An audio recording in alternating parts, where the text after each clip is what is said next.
Welcome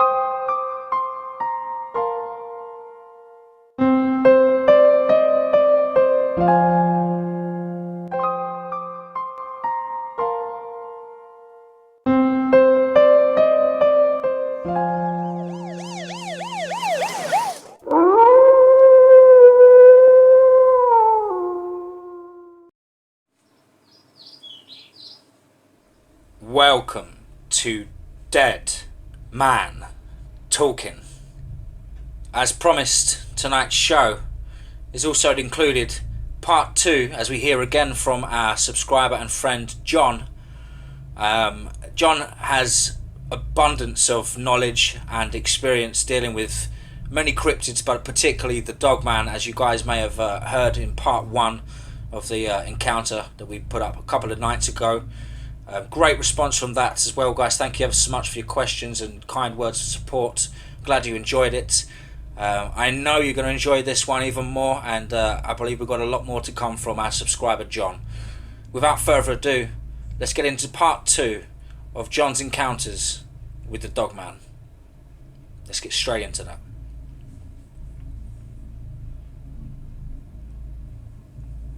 Hi DMT. Well, here is chapter 2, as I promised you, my friend. I haven't been able to reply like this, like I normally do, as I was in Athens, Ohio, following up on a barrage of sightings that are coming out of this place. One of the main reasons I do what I do, and I can speak for the rest of my order, as well as seeing, is that I founded it. We do this not for the fame, or just to say that we've seen these, or seen that. These creatures are a part of our history, just like the rest are. The first documented case of Dogman was in 1887 AD, which even to this day, most of these sightings and encounters happen in the northwestern quadrant of the Lower Peninsula. And I should clarify, that is just the first documented case. I myself believe these creatures have roamed the forests for hundreds of years, and I am still trying to understand how they age, and of course, if they die, or just become suspended at a certain age and stop aging altogether until they are killed, or however else they die, which, as I say, is still something I do not yet comprehend. The worst part about all of this is that local officials such as police captains, judges, Forest Service rangers and many more are covering up these fatal attacks and leaves no justice done, which can't really be done for the people that are affected. What are they going to do? Arrest the werewolf? No. I mean private justice. Back in the late 1980s at the Land Between the Lakes, as sure as you know, it was a brutal, fatal Dogman attack. This thing massacred an entire family, including an infant baby. The mother and father were found torn to pieces lying on the floor, and the only way they were able to identify them was through dental records.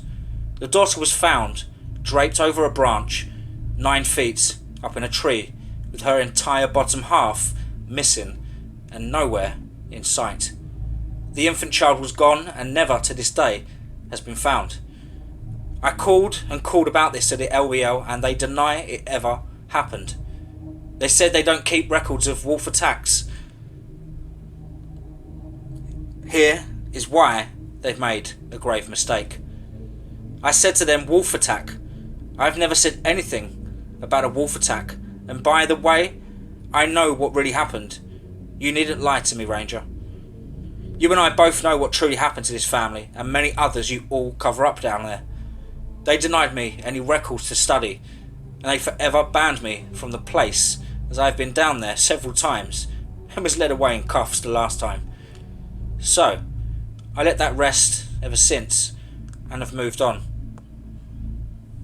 I will now share with you the hunt that I swore I would never speak of again.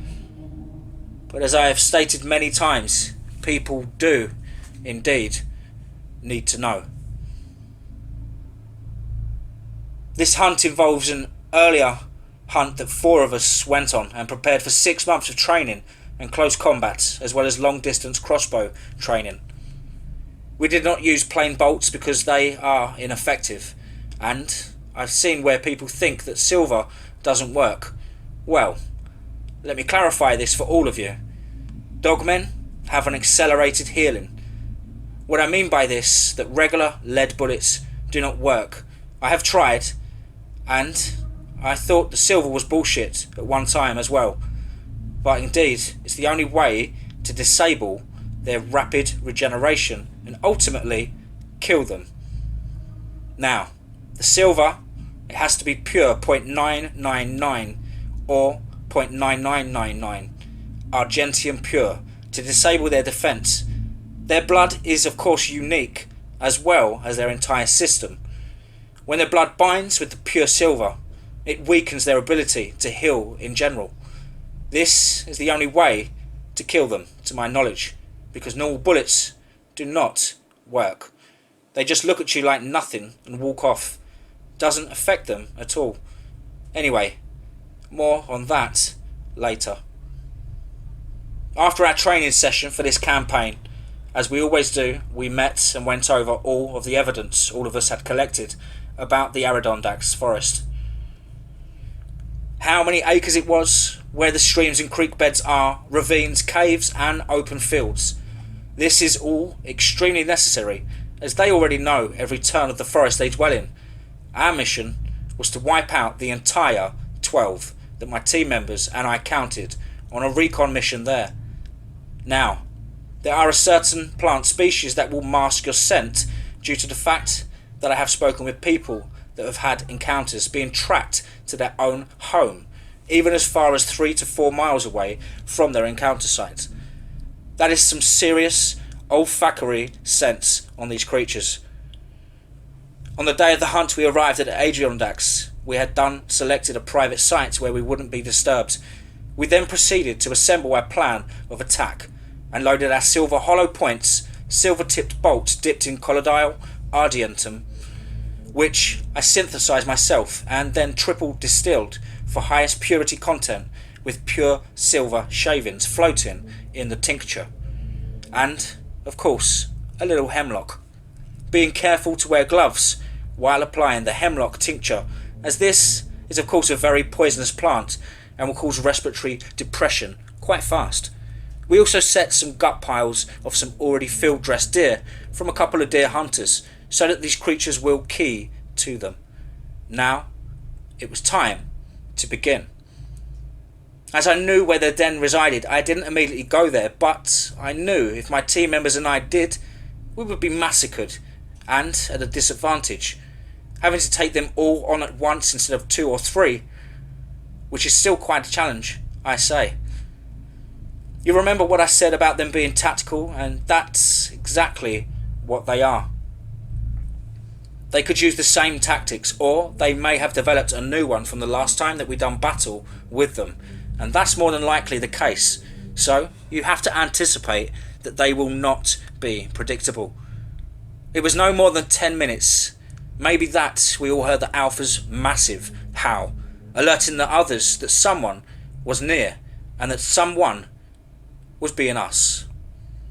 That's when I seen we were at the advantage for that point. That howl meant they all weren't together as a pack. So my companion and I spotted two of them at one of the gut piles, feasting upon the trap that we had made for the exact reason. I fired my crossbow, sending 2 bolts through the head, which dropped him due to the tinctures. The second wolfman jumped 20 feet or so to my left and was anticipating that my partner was able to get a kill shot with his .44 Magnum revolver, with of course silver hollow points, and he blew his brains clean out. What he didn't anticipate was there was a third in the tree above, and it was on him in a matter of seconds, latched onto his arm, almost tearing it completely off. I quickly shot another 2 bolt directly into the head as I already reloaded my crossbow. This one was not going down without a fight. I ended up having to dispatch his head to kill him and keep my companion from being eaten alive. Though his arm was hanging on, we did not take him to the hospital, as we have our own special MD on staff. We cannot allow them to start asking question after question, you know. He survived, but only just. He is still recovering, and we all don't know if he will ever be able to hunt again. Most importantly, will the bite have an adverse effect on him? We quickly had to abandon our campaign, only able to take out 3 of this vicious man-eating pack. That is only to say we have since regrouped and headed back to the Forest of Death, which is what we call it now. That place is rife with human skulls, femurs, and everything you can think of. Some so bleached out and brittle that it's hard to tell how long these creatures have been killing humans and devouring them. I will soon send you the remaining chapter of this campaign. There are certain aspects we all have to discuss before disclosing them. Regards, John.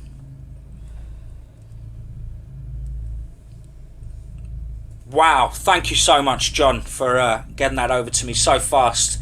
Been an amazing response to your encounters, John, as I'm sure you've seen in the comments section. Thank you ever so much. Really, really is great to have someone to have these conversations with and discuss my own opinions and theories and match them against yours. Really, really do enjoy speaking with you. Okay, guys, I hope you enjoyed that. Of course, please do let me and John know down below in the comments. Please do like and share. And remember, when you're out there in the dark, lonely night, in the forest, possibly camping or hiking or hunting, remember, be safe, not sorry.